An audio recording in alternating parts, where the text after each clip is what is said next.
انا بقول لك اللي السنغال بتعمله ده حدث لا يمكن السكوت عليه.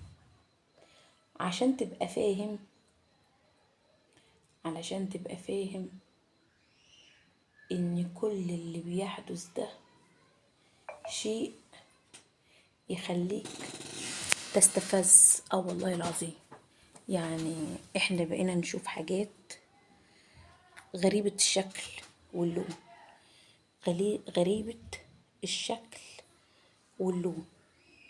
فبلاش بقى والنبي جو الصعبانيات ده، عشان الموضوع بقى صعب بجد.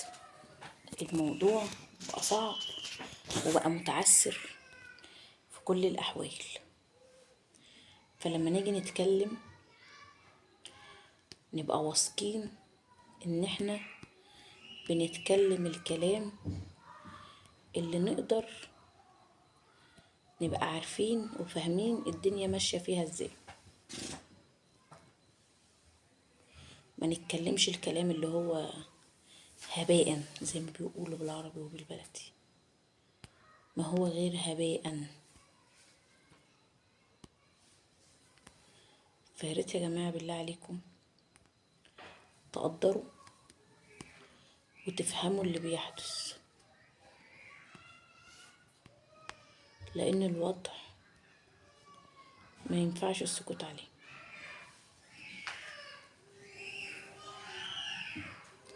الوضع ما ينفعش.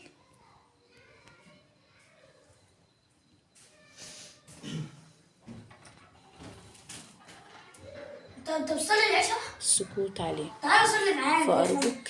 أرجوكوا يا جماعة، أرجوكوا. السنغال والمغرب بقت وضعية تخليك حاسس بقلق،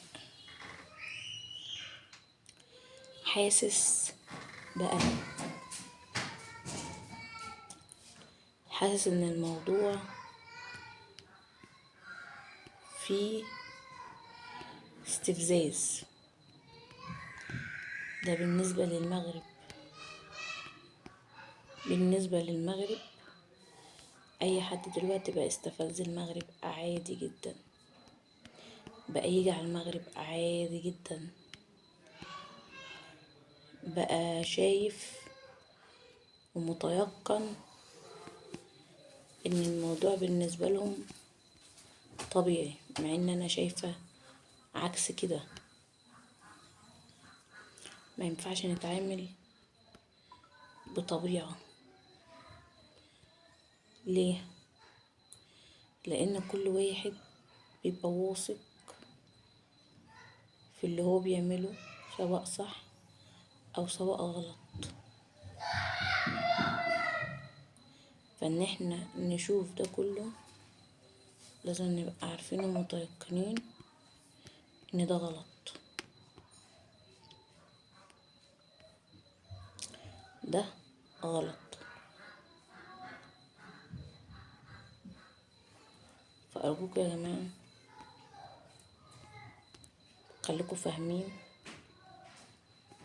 ومقدرين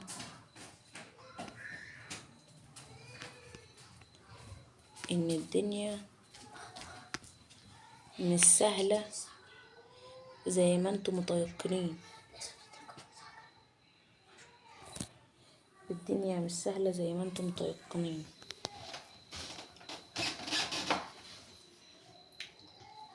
فيعني الأمور قد تكون فيها لغط، ولغط جامد كمان.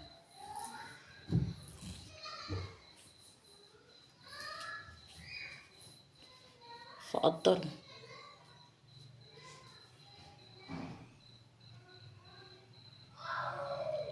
الجو اللي انتوا بتعملوه مع المغرب ده حرب ولا يمكن السكوت عليه.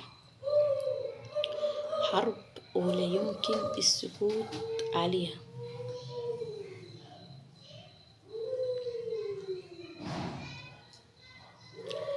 فخليكم متيقنين وفاهمين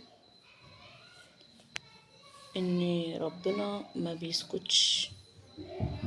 كل الظلم اللي انتوا بتظلموه للمغرب ده شيء قد يكون كبير. الظلم ده كله قد يكون كبير، قد يكون ما ينفعش اصلا ان احنا نعمل كده.